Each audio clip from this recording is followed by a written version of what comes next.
All right, Scorpio, welcome to your monthly horoscope for March of 2015. My name is Athen. All right, so this is a very powerful month. We've got the Uranus Pluto square going exact this month, in the middle of the month, and the fast-moving planets activating the Uranus side of the square. That just happens to be that way. And the solar eclipse taking place since the South Node is so close to all of this. The South Node, every time the sun goes over one of the nodes, creates an eclipse. Well, the nodes is the eclipsing point, rather. So very powerful month, lots of things happening synchronistically. It is personal too, because it is involving those personal planets.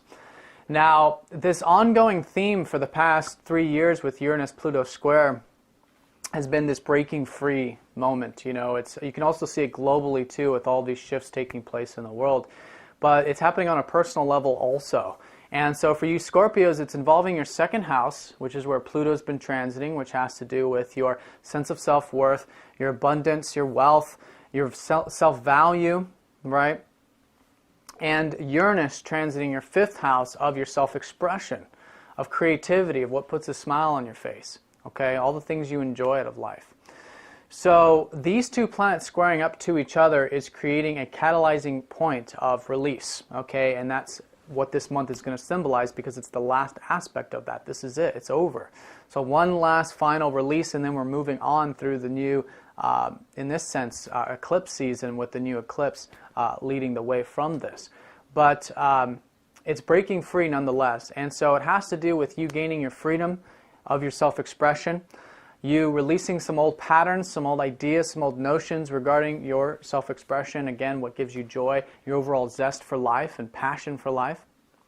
And then that Pluto stepping into your sense of self-worth, which is what Pluto's been showing you. Now, stripping away all of the garbage sense of self-worth, the ego attachments and things like this, and getting to the core of it, which is your true inner core as a soul, as a spirit, as your true self, of abundance, of feeling worthy and connecting to that, you see.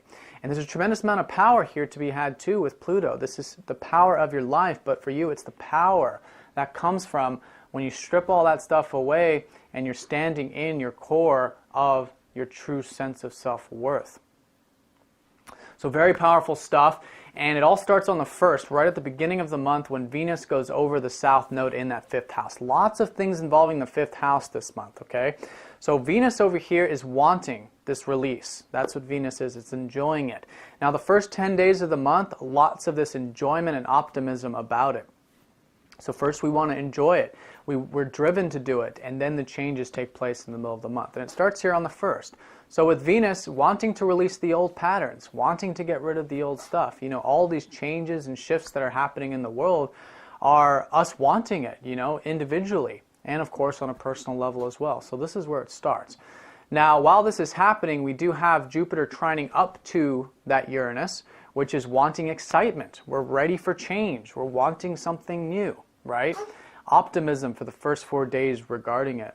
Now, Mercury is going to be opposing up to Jupiter during this time, so the things that you learned last month in regards to your thinking, teaching, communicating, these third house matters, okay? Probably in the realm of either communicating or thinking more generally. You want to bring into the first part of this month with you, because it's going to help ground this optimism that we are going to have, because there is an optimism, a great amount of it actually, this first part of the month. And a lot of it has to do with an optimism of your life path, because Jupiter has been transiting your 9th house of life path, of destiny, of your higher connection to the higher realms, to philosophy, anything that helps you connect to the adventurous side of yourself to open your physical, mental, or spiritual horizons. Now, he is retrograde, Jupiter is. So there is a reflection here taking place in this process, but it is optimism nonetheless. So you just want to ground that with the more practical knowledge or understanding that you gained last month in February.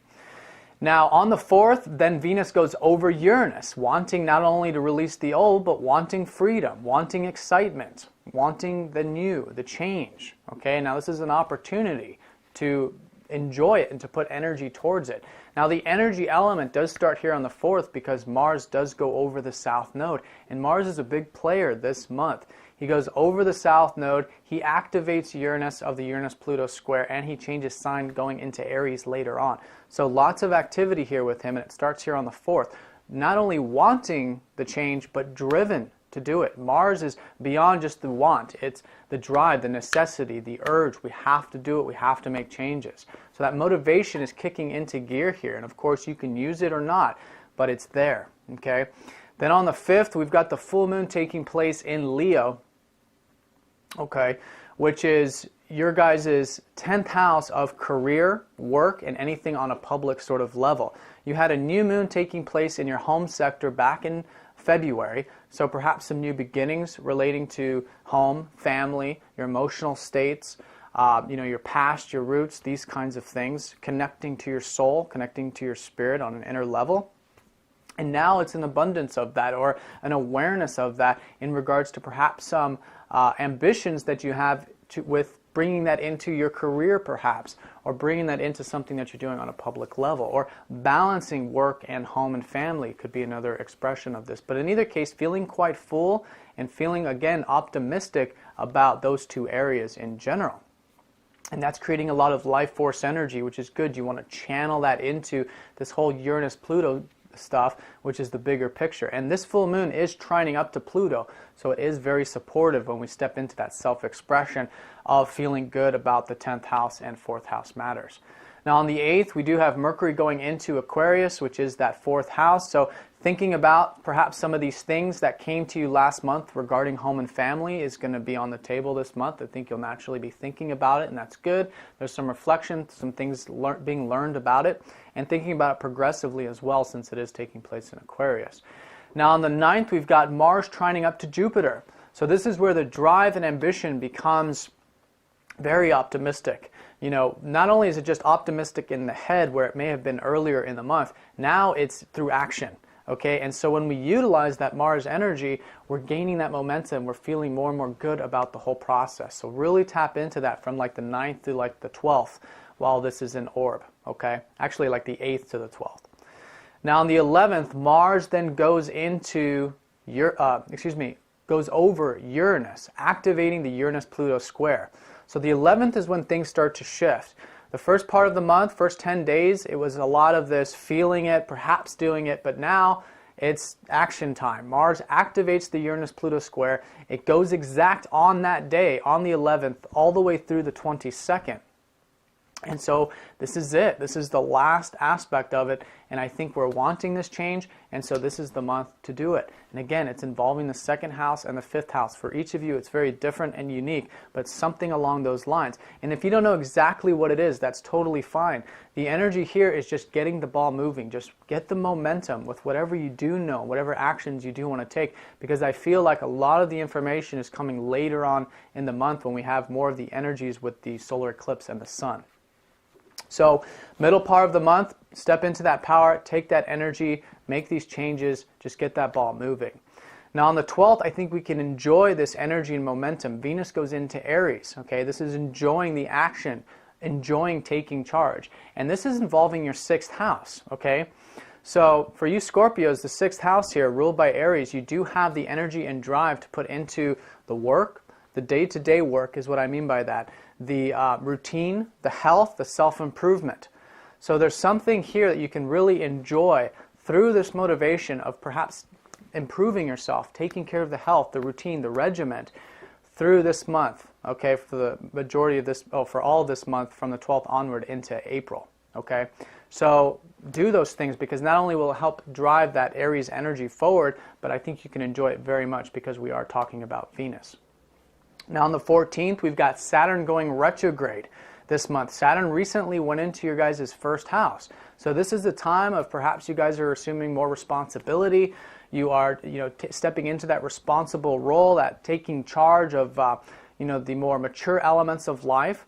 And so whatever structures you've been recently building in regards to the Saturn energy, it's a reflection time for the next few months, 5 months or so, while Saturn is retrograde. So thinking about these structures that you're building, thinking about these responsibilities that you're assuming. Are you assuming too much? Are you assuming not enough? These types of questions. You just want to treat it as a learning experience, a reflective time in terms of these new responsibilities that perhaps you're taking on or stepping into this new mature role. Now on the 14th as well, this is where things now shift in terms of our conscious awareness and understanding, mostly to do with the subconscious, unconscious influences of perhaps those things that have been holding us back. And for you, again, it's regarding that 5th house of having fun, self-expression, and enjoying life. So the sun here is now illuminating this sector for the next 30 days. A good awareness of the unconscious drives here. Okay, so again, as the momentum moves, as the month unfolds, I think more and more is going to be learned about what it is that you're exactly breaking free from, or what are the old patterns that have been holding you back in regards to these things. It's a very spiritual understanding, spiritual awareness process.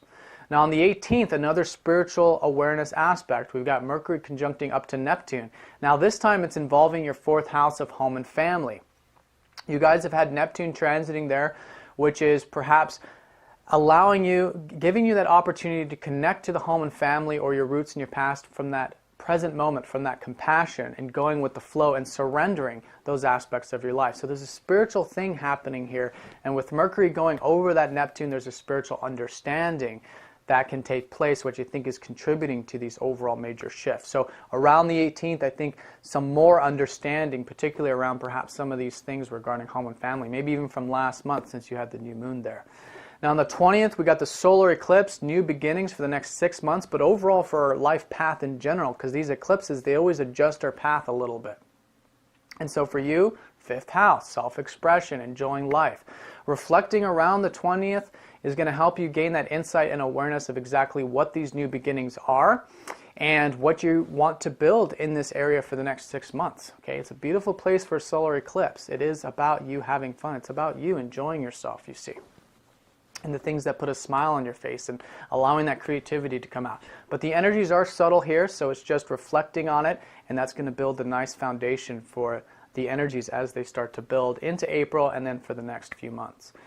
Now, like I said, on the 22nd, that's when the elements of Uranus Pluto square are releasing. They're starting to dissipate, and that's the final integration and just slowly putting it forward through April, these things we learned during this time, and continuing to move this energy forward, because we do have Mars going into Aries on the 23rd, okay, and it is involving that 6th house. So those things regarding your health, routine, self-improvement, these types of things that I was saying you can enjoy this month, Mars goes into that sector in Aries on the 23rd.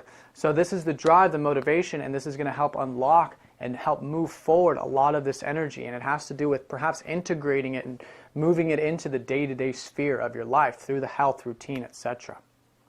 On the 27th, we've got Mercury going into that 5th house. I think you'll be, again, gaining more intuition and understanding of these Piscean elements of that 5th house of self-expression. Then on the 30th, the sun goes over the South Node. Spiritual awareness of these things that you're releasing from or coming from in regards to these past influences with the South Node as well. All right, Scorpio, have a great month. Thanks again for all of your support. If you have any questions, please let me know. Get in touch if you'd like a personal reading. Also, do check out the weekly and daily horoscopes for this month, and I will talk to you all next time. Thanks for watching.